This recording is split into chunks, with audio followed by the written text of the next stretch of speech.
On my way to meet up with the policyholder boot camp crew and capture this talk, this workshop given by Cal Spoon, one of the co-owners, along with Melanie Spoon and Sean Hodge. I heard he has some big news to share, so we're gonna see. We are going. What did you say, public adjuster boot camp? Yep. Yeah. They told me I couldn't get one of these because I wasn't VIP. Yep. Oh, you went to another location? No, he got mine. Oh, okay. Truth that we know that we don't want to hear. Yeah.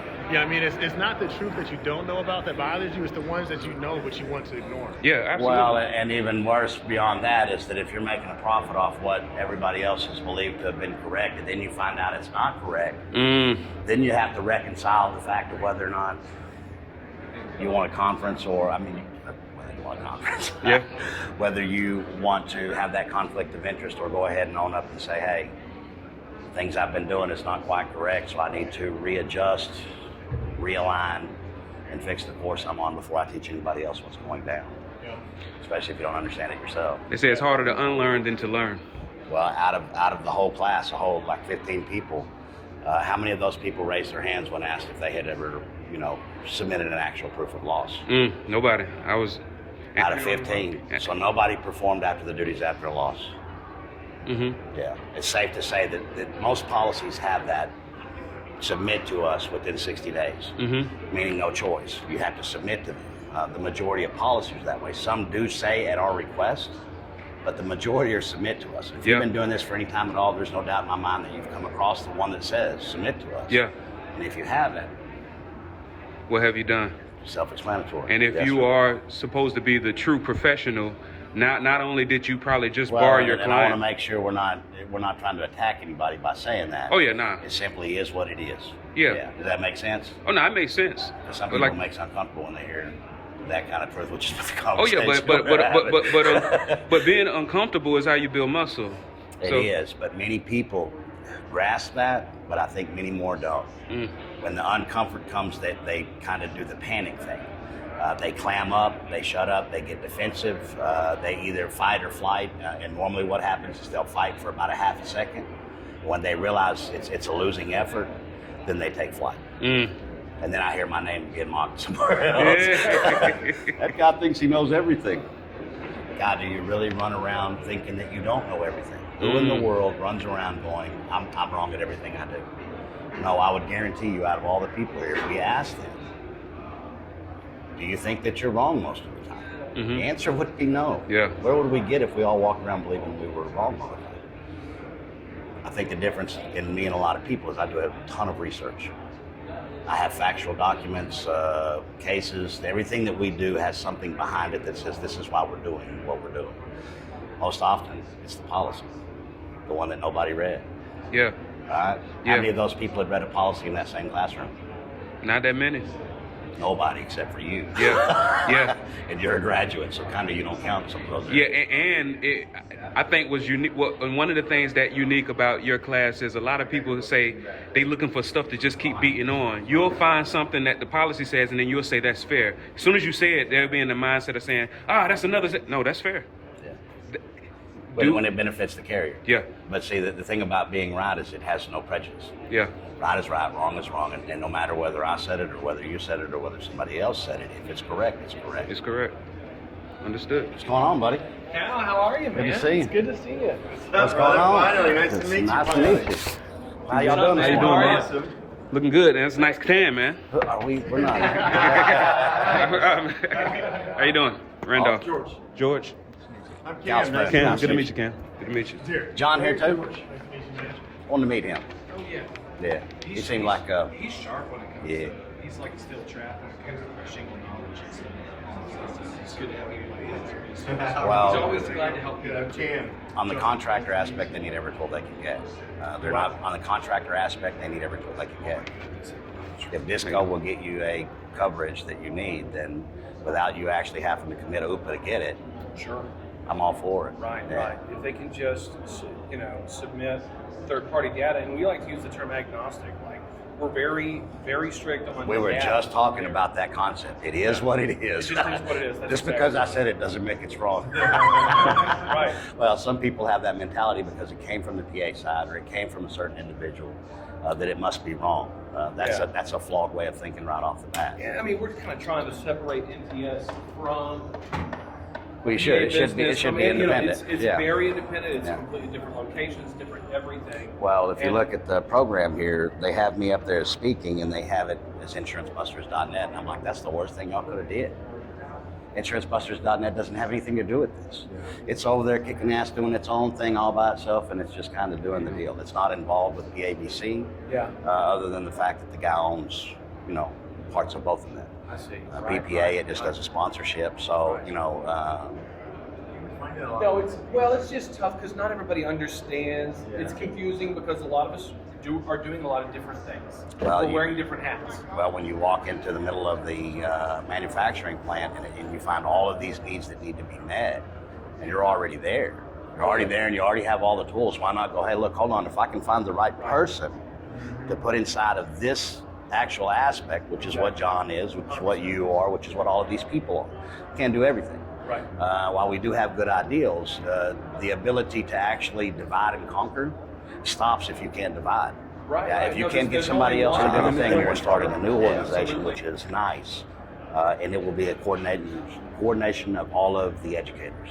Oh, I like that. Hanks, us, NCI, getting everybody under one kind of deal where we go, okay, well, think about trying to get accredited right now. How do we get anything that we're doing accredited? That's a challenge because you've been through a lot of that, haven't you? There's absolutely a challenge. Yeah. The second they find out I'm a PIA, they're like, hey, you can't even be here. What do you mean I can't be here? How am I supposed to get the stuff that we're like for military grants? The military will pay we do $1,000 a month no matter what from us on us, but they actually have the GI Bill that would pay for the whole entire thing. Their laptops, their tool belts. Same thing with book rehab, get PAs to That's right. Yeah. a bunch of training. So, where do we go to get that at? Right. Without having the backing of the insurance industry on that side, there is nowhere. So we're gonna go ahead and create that shit. Yeah. That's great. You really. I like to talk about the veteran stuff because I went back to school with GI Bill. Hey, no, you got it, bro. Well, and that's something that Hey. I don't feel like that was a gift that was given to me. I do feel like it was something that I worked You for. earned. A Yeah. lot of veterans worked for it, and more vocational type programs would be more beneficial than for most of these guys to go back to a university. Think about our profession as a whole. Yeah. We sent you somewhere else, you signed a check that said you put your life on the line to go protect people, to go protect freedom or way of life. As public adjusters, what do we do? Right. Right. The same thing. We So just you took the gun deploy, away. We now use a you work pen. hard. Every get bit of that. tough, Shitty disaster conditions. areas, and advocating and protecting people. So that's right. So, and That's the perfect yeah. transition. And we should give them somewhere to go that's healthy, that you can continue on what's being, what you're And that doing. That's a handoff great point. and transition, even though, both TJ and I have been in the military too, that handoff wasn't as easy. Like the hunting and finding the organizations that are out Yeah, there. we that want to help go you. in and tell them, hey, when you get done, come see us. Yeah. Yeah, we're going to put you right through this program, and then there's all of these people that want to hire you. Yeah. 'Cause they do like, the kind of getting back into regular life. Reintegration. Reintegration. But they don't do it enough into like A lot of it's a just new to make onboarding. soul It's a from your bureaucracy. life. It lost human touch somewhere along the Yeah. line, which is we're trying to get to that point where we have the streamline, but we don't want to get so far that we lose that specific, putting your Yeah. finger on things and going, okay, this is So, moral. listen, if you can think of any way that I can be helpful in any of that, once you have it put together or helping get it put You know me, usually when I start talking about it, it's already No, I'm sure. in the act. So, especially when it comes to maybe like approaching government agencies and stuff like that, Well, that's the issue that we're at now is how do we get them to, and that's the problem that I need solved. I never went to the military. I have no ends to them and have no idea what's supposed to be. I'm a retiree. Yeah. I got retired from Marine Corps. I'm a VFW member, American Legion member, and then I've been running that political Good morning, everybody. activity in DC since How y'all doing this morning? I'm gonna spend about probably 20 minutes going over just a few things, just a couple of topics that's kind of industry specific, and I'll try to leave the end of it to where we can open the floor up for a few questions. I always love to have a few questions, and there's going to be some things that I'm going to say that you're going to go, what? So we'll try to answer as much as we possibly can, and we'll go ahead and get started because I think I've got 25 minutes left according to that clock. So probably the number one thing that I would want to get everybody to be mindful of is we're all insureds.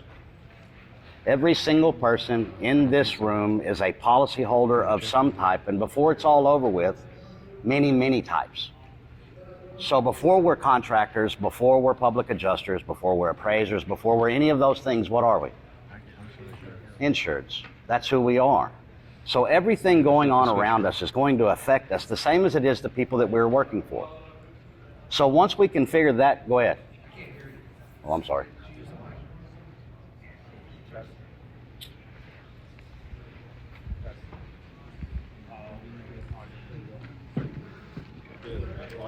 Step over there.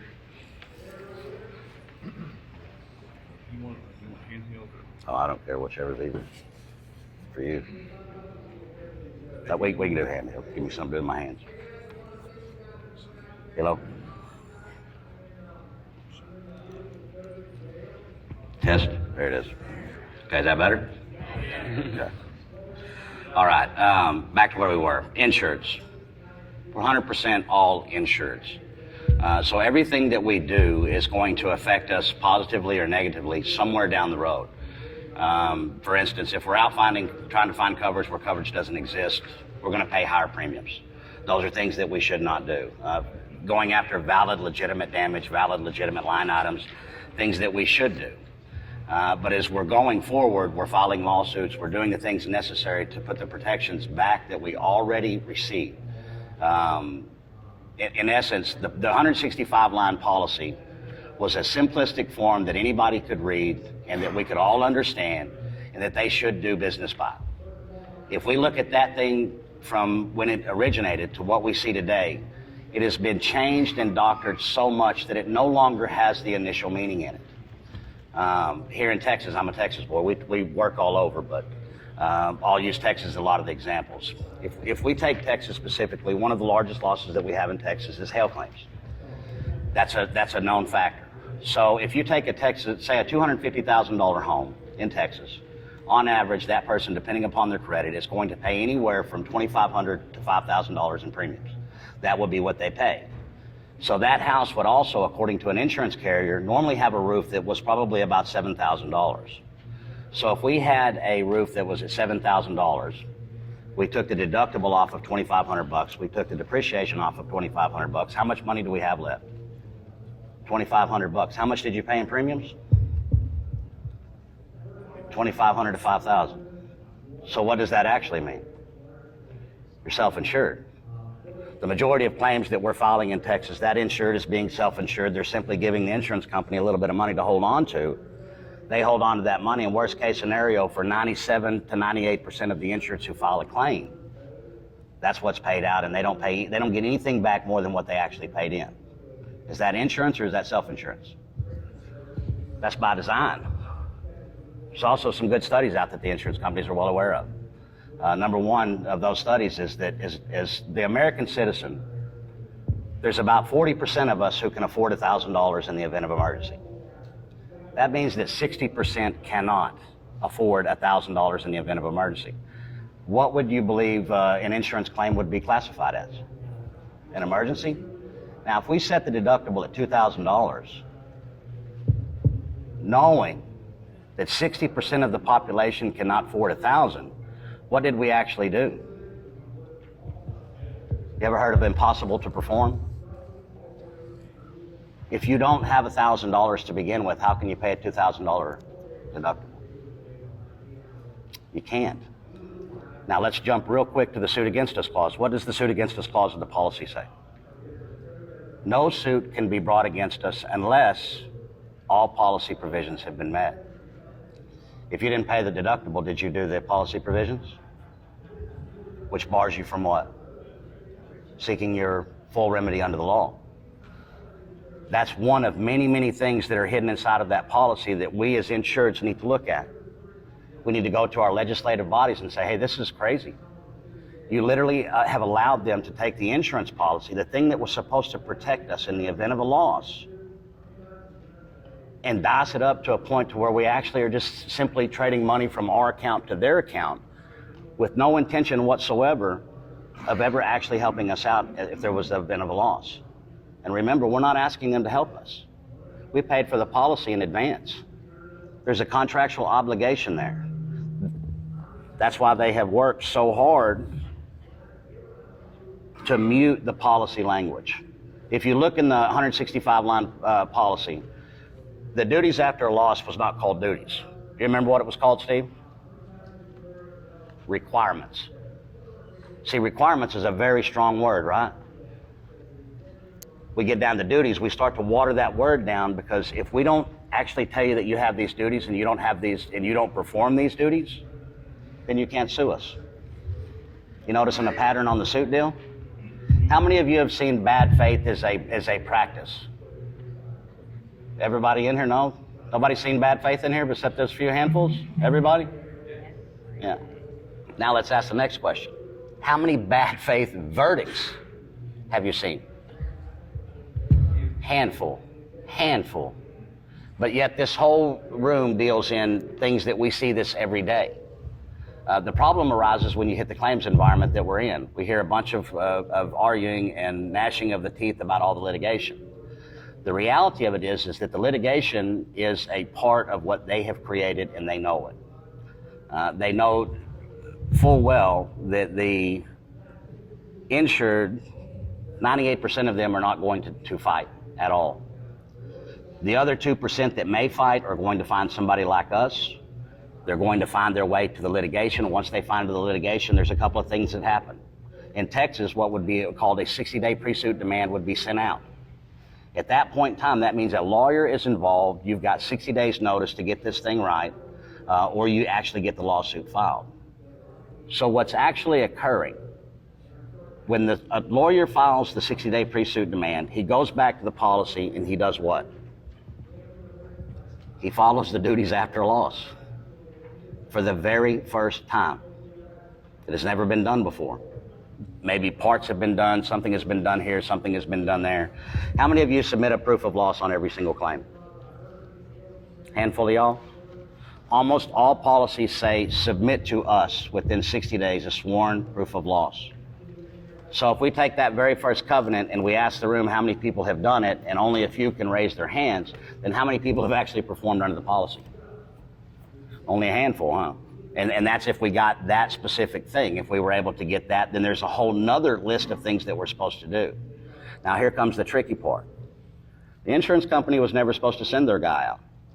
It was never supposed to be that way. Because why?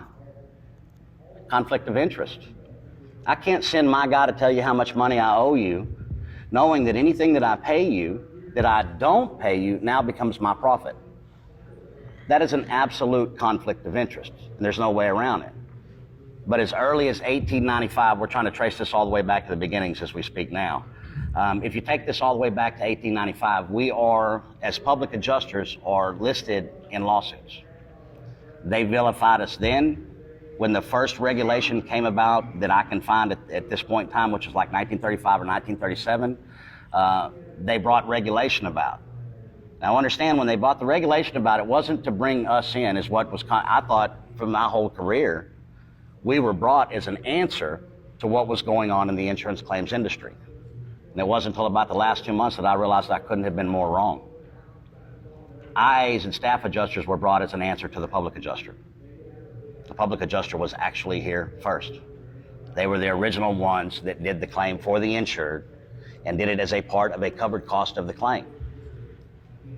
My firm, insurancebusters.net, does a very thorough job on claims environment. We outwork the insurance companies 5-to-1 without fail. We charge 10%. On 10%, we're able to run the company, do all of the pro bono work we do, the charity work we do. Everything we do is based off of that 10%. How come it has taken 50 to 60% of your premiums for them to run the insurance company if we're doing it on 10%. You understand what I'm saying? We're outworking them 5 to 1 on 10%. Think of Fire Claim Central right here in the DFW. What are all those folks doing inside of that building? Removing valid, legitimate coverage. What is the sole purpose of the desk adjusters at this point in time? Do you ever send stuff to them and they send it back to you and say, hey, you missed a few things, I added them? Does that happen? No, what we see happen is, hey, you put a whole bunch of stuff on here that doesn't belong. Says the person sitting at the desk that's never held a hammer in their hand, has never read the policy. Many of them don't even have a license. Same as the departments that are regulating them.